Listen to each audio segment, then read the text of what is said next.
Yes, Your Honor. I'd like to reserve 5 minutes of my time we'll for rebuttal. try to help you, but watch the clock, please. Yes, sir. On the fourth day of Chuck Reinhart's capital trial, his defense counsel's conflict of interest, which had been festering since the beginning of the case, resulted in the actual breakdown of the adversarial process. To understand that breakdown, it's helpful to begin at the first day of trial, when, in defense counsel's opening statement, he told the jury that Christina George was the key to the state's case, that the state's whole case rested on Christina George's testimony. Then, on the fourth day of trial, the prosecutor informed the court that Mr. Larson had interviewed Ms. George shortly after the arrest of our client in this case and her arrest in the jail without a defense investigative witness present and without a tape recorder, because this was 1995, and of course we all had tape recorders back then. At that point, Mr. Larson ceased to advocate for Mr. Reinhart and began to advocate for himself. He told the court he didn't know that Ms. George was a defendant in the case when he went to talk to her. He said he had asked her if she was represented and if she wanted to talk to him. He said he was happy to turn over his notes of the meeting to the state, and he conceded that he did not record the interview.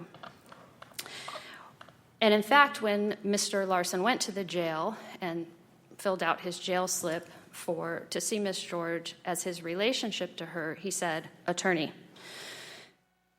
The prosecutor then moved for a mistrial. Mr. Larson, still advocating only for himself and not for Mr. Reinhart, said nothing. The court took a recess and in chambers asked Ms. George to answer questions, which were asked by the prosecutor and the court, but there were no questions from Larson, the defense counsel. So, Ms. Hall, if we agree with you that that was obviously not best practice on the part of Larson, and if we agree that it was more than that, it was deficient performance under prong 1 of Strickland, don't you still need to satisfy prong 2 by establishing prejudice? This claim D in our brief, Your Honor, is not a Strickland claim. This is a confrontation and conflict of interest claim. So, although even in Strickland, the court refers to the Sullivan test, which is that when there is a present, active, actual conflict, the court doesn't assess for prejudice. Well, Sullivan is about concurrent representation of two different clients, right? Sullivan itself involved concurrent representation of two different clients, didn't it? That's right, Your Honor. Okay. Sullivan did. But what the court's analysis was there, and Sullivan, of course, is informed by the court's Sixth Amendment jurisprudence generally. Strickland, Sullivan, Cronick, all of those cases with Strickland and Cronick decided on the same day. And the court's jurisprudence, what the court is focusing on, is not that the case is about two co-defendants. What the court is focusing on in those cases is whether the conflict is concurrent, whether it's active and present, versus a past conflict. So because those two co-defendants are both in the case and they're being represented at the same time, that's the concurrent representation. But counsel, I with respect, I don't think you're answering my colleague's question. My understanding of our jurisprudence, particularly under Sullivan, is you got to have concurrent representation to have the kind of conflict you're talking about. And in this case, although what was done with George was highly irregular, her testimony, I think the Arizona Supreme Court referred to it as a withering cross-examination, and that also occurred with the district court. And ultimately, you get down to a prejudice analysis. In what way was your client truly impacted by the admittedly unusual approach of counsel? And as you know, in these kinds of cases, this isn't perfection. These are human interactions, and when you have the level of cross-examination where Mrs. George had virtually no credibility at all, if you look at the testimony, it's hard for me to see where there's any prejudice. What am I missing? The record itself shows the prejudice, Your Honor, because in closing argument, the prosecutor points at Larson and says, literally or figuratively, points at Larson and says, this is your best evidence that she is telling the truth. Larson has already told the jury, if you don't believe Christina George, then you don't convict my client. The prosecutor then tells the jury, Larson is the reason you have to believe Christina George, because she told him this. And of course, we know now that that's not at all what she told him from the evidence that was developed in habeas. But just based on the record alone, and if you conduct a prejudice analysis, the prejudice is that Larson becomes a witness against his client. He might as well have that exhibit sticker on his head in the courtroom, because the prosecutor tells the jury, this is your best evidence, this is why you believe Christina. And you don't believe that the cross-examination of George and all that occurred basically pulls him, I know that's how he was characterized in the concluding comments, but isn't it pretty clear that he wasn't that? That he wasn't the best He evidence? wasn't, in fact, her witness, basically. No, Your Honor, because Larson now, because of the conflict, he has to avoid, and he does, asking Christina George about her first interview with the prosecution, which was consistent with what she told him, which was that Nadeau was the one who told her that he threw rocks on the victim and killed the victim. And so the cross-examination is far from withering. It's tiptoeing around the things that Larson now can't ask George. And he has the notes of his interview that he could impeach her with. Well, what was the Arizona Supreme Court referring to when it said that the cross-examination was withering? They were just dreaming? Well, I mean, and again, Your Honor, you don't get to that point because the conflict is a conflict. And regardless of what they might have done to put a Band-Aid on that issue, when there is a conflict, his obligation was to withdraw. The prosecutor recognized it when she moved for the mistrial. I guess I think that argument would have more sway if the only basis for cross-examining that witness was her prior interview with the defense counsel, but that wasn't the only basis. And it seems like your argument wants us to ignore the fact that there were other reasons to attack her credibility that stand separate from that interview. Your Honor, when the case is framed, and for the prejudice analysis, the case is framed as it's all about Christina George. I know that that's in the opening statement. I mean, you're talking about the attorney's argument about the case, but of course we all know attorney argument is not evidence. So I'm talking about the evidence and what they actually got out, elicited from her on both direct and cross. And it seems to me that the strategy for cross-examining her and poking holes in her credibility was not limited to the issue that's related to the interview she had with defense counsel. That, though, Your Honor, doesn't mean that it wasn't limited. And that's the whole problem with the conflict, is that it goes to the structure of the representation. And so to say that Larson went on to do something, even though he had both hands tied behind his back, because he can't go to the one thing that's going to make the most difference, which is her first statement that she made, which inculpates Nadeau, the co-defendant, and for the most part exculpates Mr. Reinhart from involvement in the homicide. Larson can't go to that. He can't ask George about that because he has the conflict. And regarding regarding just the conflict claim itself, which is claim D in the brief, the trial court also says when they come back from the recess for the court to consider this, and the prosecutor says now that she's looked at the notes that Larson has given her, she suddenly doesn't want to move for another mistrial or insist on the mistrial, and she tells the court, I think I've come up with a way that we can salvage this case. This wasn't about salvaging the case. This was about recognizing that once there's a conflict of interest, it doesn't matter how hard you try. You know, a conflict, when I ran my dad's company car into a barbed wire fence in high school, and I was so upset afterwards, and he said, it's an accident. That's why they call them accidents. This was a conflict. That's why they call them conflicts. It doesn't matter if you come back and wither. It doesn't matter if you come back and ask a few questions, but successfully tiptoe around the one statement that would have actually been helpful. And Well, okay, again, that argument depends on us agreeing with you that this particular part that you want to focus on was so pivotal. If we don't agree with that, what happens to your argument? that it was pivotal for him to be represented by... No, that piece of what he did or didn't say, I'm sorry, what the witness did or didn't say in the interview with defense counsel previously, that the being able to explore that and cross-examine on that particular thing, if we don't think that that was so pivotal to the entire record and what was going to happen in this case, then where does your argument land? Your Honor, the difference that makes is that the difference it makes is Larson's obligation is to withdraw or the court declare a mistrial. And so once he... And forgive me, I'll basically interrupt. Why? Why was that his obligation?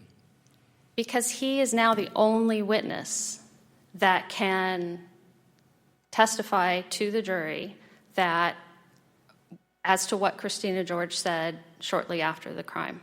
And you're saying, well, we talked a little bit before about Sullivan and concurrent representation. I gather you don't agree with that, but he wasn't representing two different people. So you're saying there's a conflict, and you're saying that notwithstanding the later cross-examination, that per se, what was done was enough to have a mistrial. Is that correct? It is, Your Honor. And that there's no need for a prejudice inquiry because of the conflict. That's correct. Okay. So if you read Sullivan that narrowly, that the requirement is, that the structure of the trial is fine. The right to counsel is still performing its role of being the red line, the barrier that protects all the other rights. Then I could represent a capital defendant at trial and represent the victim's family members at the same time. And that would only be a conflict if something came up to, That's actual representation, and I think we're struggling with that because you don't have two actual representations here, do you? You do, Your Honor, because Larson is a witness at that point, and so he is representing essentially himself as a witness in the case. Representing himself in a Sullivan context? Yes, Your Honor, as a witness. So not as another co-defendant, but as a witness. So once he's a witness in the case, he has interests, and You're expanding Sullivan and its progeny beyond actual representations to where if there's a conflicting interest, you become your own client? Is that basically what you're saying? Is that what Sullivan gets to? It goes back, Your Honor, Sullivan, but what the court's point is not whether there are conflicting clients, it's whether there are conflicting interests. So but whatever that's not what Sullivan says. And reading Sullivan that way is hard to reconcile with Mickens against Taylor, isn't it? Because in the successive representation, you still have an interest, right? So there are multiple interests in that context, but the court said you don't formally have competing representations, so the Sullivan rule isn't triggered by that, right? Well, the difference, Your Honor, in Mickens is that at that point the victim in that case is dead, and that was the former client. So where the former client essentially has no interest at that point, then the court said it's a different analysis, and you have the prejudice analysis. But here there are two active interests, and the interests, the lawyer is essentially serving two masters in the courtroom.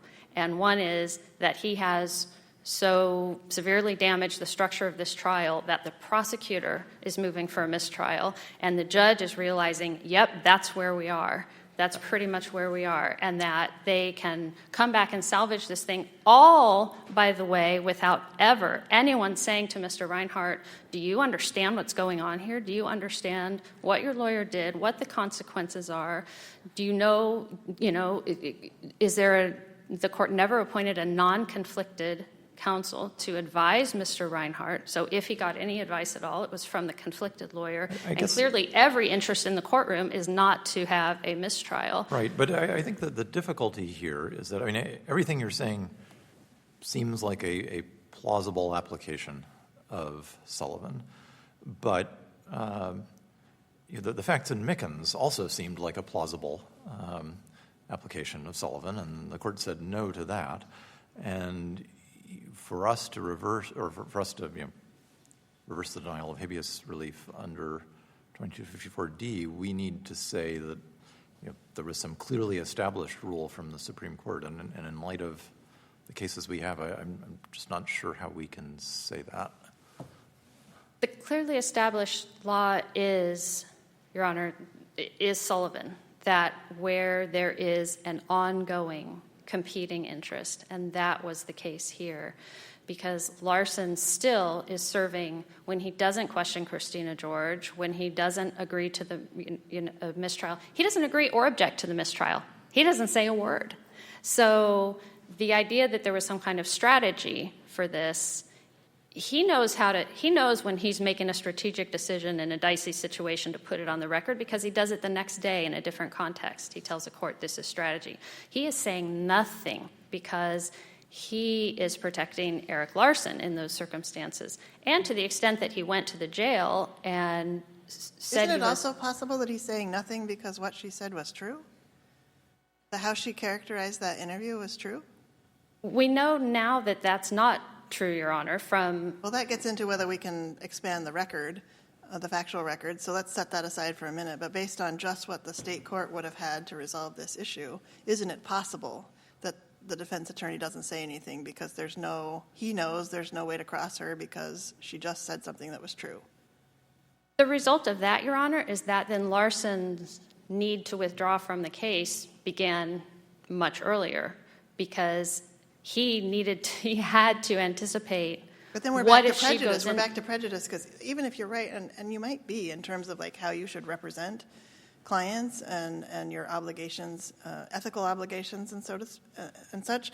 But if it's true that what she testified to was correct and he withdraws instead of remains silent and lets the trial proceed, or another attorney steps in, you're still going to be dealing with the circumstances of what she said was true and there was no basis to cross-examine. I'm still struggling with how we get to prejudice on the record as it existed in front of the state court. Because without that confirmation, that apparent confirmation, Christina George is not believable. So if we say Christina George has been, the cross-examination was withering, Christina George is destroyed, but the jury did believe her because she was the center of the case. She was all the evidence on the homicide. And so, at least Mr. Reinhardt's involvement in the homicide.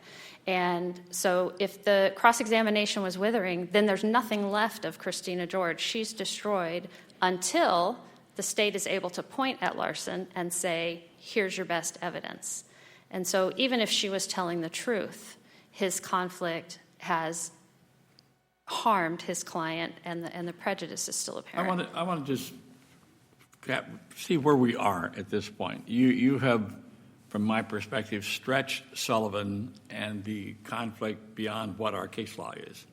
So, arguendo, if we don't accept your characterization of where our law is, aren't we left with a prejudice analysis at this point?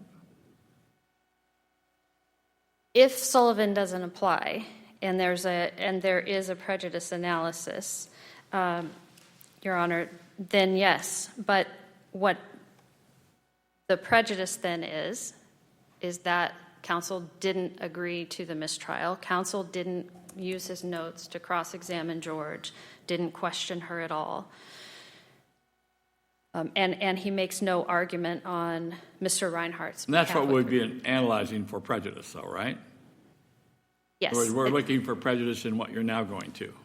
The prejudice, Your Honor, is he stops essentially representing Mr. Reinhardt. No questions, no argument, and he avoids the very impeachment that is right before him in her I statements. take it you argue that's prejudicial, right? Yes, Okay. That's exactly right, Your Honor. Can I go back for a minute? At the start of this, you indicated that this whole line about this particular witness you're raising under the Confrontation Clause and under the Due Process Clause. On the confrontation issue, well, I guess on both of them, those are uncertified questions. Is that right?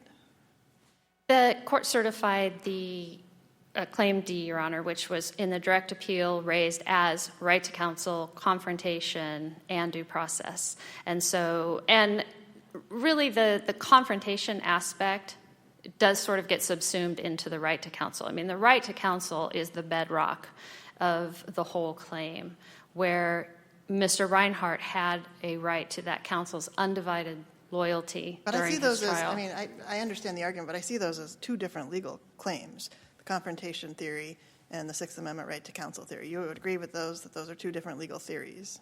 Yes. Okay, I understand they could be related. And your position is that the confrontation theory is in front of us as a certified issue? Yes, it was exhausted and decided on the merits in the Arizona Supreme Court. I'm not talking about exhaustion. I'm talking about whether it's been certified for appeal. Oh, yes, Your Honor. The Claim D was certified. Okay. So then setting that aside, my understanding of the confrontation requirement as announced by the Supreme Court is basically that you have to have had the opportunity for cross-examination. And here, how is that not satisfied where counsel did cross-examine this witness that we're talking about? I understand that he didn't go as far as you think that he needed to go, but he did cross-examine her. He didn't sit mute through this whole process. So how is that not meeting the Supreme Court standard for an opportunity for cross-examination? He had a right to meaningful cross-examination, Your Honor, and it's not meaningful if his cross-examination is guided by the fact that he has to avoid asking Ms. George about her first statement, in which she inculpated Nadeau and said the opposite, for the most part, of what she was saying there in her testimony. So it really doesn't matter how much he asked her about other things. When he was forced to intentionally avoid asking her about the statement that made the most difference, that would have been the most impactful to the jury, that's not meaningful cross-examination. But, and how is that, I mean, isn't that just an ineffective assistance claim dressed up in confrontation clause garb? I mean, he was represented by counsel, and counsel conducted a cross-examination. So if counsel provided constitutionally effective assistance, doesn't that fully satisfy the confrontation clause right? I mean, there's an argument, which you've made, that counsel did not provide constitutionally effective assistance, but if he did, what was left of the confrontation clause argument? It's not necessarily, it's not an ineffective assistance of counsel claim, Your Honor. It's the idea that he has a right with a counsel with undivided loyalty to meaningfully cross-examine that witness. And so the fact that there was some cross-examination conducted doesn't satisfy the confrontation clause. What's the best authority for the, I mean, I guess counsel had every, the court didn't prevent counsel from asking any questions that he wanted to ask. So the only reason that some questions weren't asked was because of counsel's decision. And if counsel was making bad decisions about what questions to ask, that seems like it sounds in the right to counsel, not the confrontation right. What's the best authority for the proposition that we should evaluate that sort of claim as a confrontation claim? I just want to point out, Your Honor, that it's not only what he's not asking, but it's why he's not asking it. He's not asking it to avoid Christina George, opening the door to Christina George testifying, which he then immediately opens the door. He really doesn't have a way to cross-examine her without opening the door, and so that statement ultimately comes in. That's a problem, but it's a problem with the kind of representation that the defendant is getting. It's not a problem with a denial of confrontation. I mean, is there a case that says that we should think of the situation as a confrontation clause problem?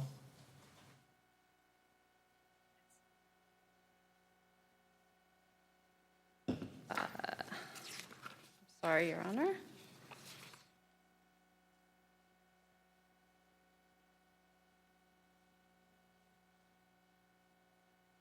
So in Pointer v. Texas, the United States Supreme Court talked about the value of cross-examination, exposing falsehoods, bringing out the truth. And so when the lawyer is not free to do that, then it's not meaningful. And so, Your Honor, it really wouldn't matter if he questioned Christina George all day long. If he is doing it under the strictures, under the limitations of, I'm trying not to open the door to the conversation that I had with her so that I become a witness, so that she can testify about that conversation, then there's just no way the court can find that that cross-examination was meaningful. And if it isn't meaningful, then it does violate the Confrontation Clause. Ms. Hall, you said you'd like to save 5 minutes. Up to you. You're less than 5 minutes now. If you want to reserve the balance of your time, you may, or you may proceed however you wish. I'll reserve the balance unless the court had any other questions before I... Why don't you reserve that then? Mr. Sparks. Good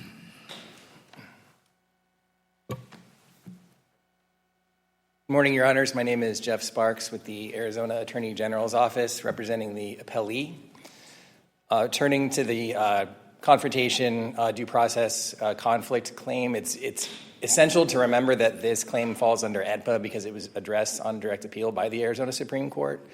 And because of that, really the only relevant question was, did the Arizona Supreme Court unreasonably apply clearly established federal law in denying relief? And I think it's clear that the answer is no. I think that this court's decision in Plumlee v. Masto that we cited in our supplemental answering brief addressing this claim is helpful because it looks at that was an AEDPA case like this one. It looks at the relevant Supreme Court holdings, the cases that we've been talking about this morning, Sullivan, Mickens, and it concludes based on those that for AEDPA purposes, the clearly established federal law in this area establishes that a conflict exists when the attorney is actively representing conflicting interests, and we simply don't have that here. So from your perspective, since we're analyzing this under AEDPA, Sullivan and Sullivan were done. Nothing else to say about the conflict issue. Is that correct? That is correct, Your Honor. I think that the Supreme Court case law is clear. It's a very high standard of what's required to establish a conflict in this context. Do you agree that, it was deficient performance on the part of counsel to go ahead with the trial where he was an important witness as to the credibility of a key prosecution witness? Under the facts that we have in the state court record, I don't necessarily think that it was. I won't defend the decision to interview without someone else there and without a recording. That might get closer to deficient performance. However, once we get to trial, the facts that came out in the state court record that are relevant for our purposes here, again, because that the ineffective assistance would also fall under AEDPA because it was addressed by the state courts. Christina George testified that she inculpated Reinhart when she spoke with Eric Larson before trial. So the facts we have in the record are that her statement to Larson was consistent with her ultimate trial testimony. So you essentially have a prior consistent statement with her trial testimony. She gave inconsistent statements in between to the police that inculpated Nadeau instead. And I think when you look at that, it was a reasonable strategic decision for Larson to try to attempt to get into those statements to the police inculpating Nadeau as much as he could without, wanting to open the door to the prior consistent statement that she had testified to the court, prior to her testimony in front of the jury. So looking at everything in context with the facts that we have in the state court record, I think there's a good argument that it was a reasonable strategic decision for him to address it the way that he did. And in addition, if he withdraws, again, based on the facts we have in the state court record, he's potentially an adverse witness because based on what Christina George testified to the trial judge that she told Larson, he could only confirm that what she told him was consistent with her trial testimony. And the last thing I would presume that Larson wanted to do was become a witness that would hurt his client. That would be devastating to them, would it not? Because he would be putting the finger on his very client, right? Absolutely. And looking at the prejudice side of the equation, whether under Strickland or the conflict analysis, again, looking at the facts in the state court record, if he withdraws, nothing changes, I don't think. I think that's a reasonable conclusion to draw looking at the facts. If he withdraws and another attorney represents Reinhart, the facts that came out at trial are the same facts that would come out if that happened. So there's really no change there. And one additional point I wanted to make, Brecht also applies here too because it's an AEDPA claim. So I think aside from the issue under the cases like Sullivan and Mickens, whether we can even get into a prejudice analysis, Reinhart is still required to demonstrate prejudice to obtain relief because we're in the habeas context under Brecht v. Abramson. So that would apply as well. And I think for the reasons that were well articulated by the district court, there's no prejudice. You agree here. that the confrontation question is within the scope of the issues that have been certified for appeal? It was part of the claim that was, sorry, long answer. I'll try to get to it quickly. It was part of the claim that was raised in the Arizona Supreme Court. It was raised as an uncertified issue. I'm not sure that it's certified. The court ordered briefing on the uncertified issues, so we briefed them. Right, I understand that. I'm just trying to figure out, do we need to make a whatever, you know what I'm saying. Do we need to make a decision about whether it's properly in front of us before we get to it or not? You certainly could. I think either way, it's clear that the claim fails under the merits. So I'm not sure that distinction is important to the outcome. Fair enough. Sure. With that, I'm happy to answer any questions the court may have on the other issues. Could you address, counsel's failure to present any mitigating evidence here? In a lot of the cases where we see this, it's a little bit easier to understand. Like in Landrigan, for example, right? The client said basically that he wanted to be executed. Bring it on, he said. And we have some cases where the client says, I don't want to embarrass my family, or I have some reason for not wanting to call them. But here on this record, it's very hard to understand what the defendant and his lawyer were doing in not presenting any mitigation case. What do you make of that?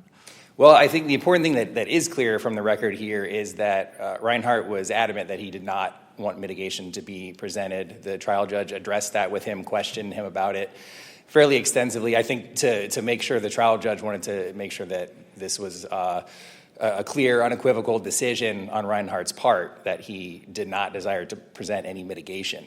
And again, because this claim is before the court under Section 2254D, I think cases like Landrigan control here that talk about the fact if a defendant clearly states, I don't want mitigation presented, then it can't be prejudicial for counsel not to present it over their objection. And how? I'm sorry. Go ahead. I was just setting aside. I understand the AEDPA point, which is obviously an important one. But setting that aside for a moment, do you think counsel has a obligation, either from professional standards or from the Sixth Amendment, to try to explain to the client, like the gravity of the decision, and to try to encourage him to put on a mitigating case? Sure, I would agree with that. I think, yes, but kind of in private discussions with the client, I would imagine that's a very important part of counsel's role. I also want to point here, there's nothing to suggest that didn't happen in the record that's before the court. As a matter of fact, if I understand it correctly, he said he had talked to him about it, and then the court went through and basically played the role of the lawyer, asked all the questions, asked about the basically everything that the lawyer could have asked. What role, if any, should that play in our analysis where the court itself took the place of what counsel would normally have done? I think that the court's questioning there is important because it confirms that this was it's a voluntary decision by the defendant. It's a knowing decision by the defendant. He's aware he has the right to present mitigation. He's aware of how that might affect the sentencing decision that the trial court's about to make. So I think it's helpful to have that in the record from the trial court. The court actually said, "This is really, really important to you." This, and explained why. It's kind of unusual the extent to which the court went in this case, but I wanted your sense of what role that plays in our analysis particularly since we look at this through the lens of EDPA? Right. I think under the record here, even if the court hadn't done that, I think we still wouldn't have prejudice because the statements of Mr. Larson were clear that they had talked, and for personal reasons, Mr. Reinhardt had decided that he did not wish to present any mitigation. However, I think it just even more firmly supports that conclusion, the fact that the trial court went through this extensive questioning with Mr. Reinhardt on that point. And unless there are any further questions. Other questions by my colleagues? I think not. Thank you. Thank you very much. All right. Ms. Hall, you have some rebuttal time.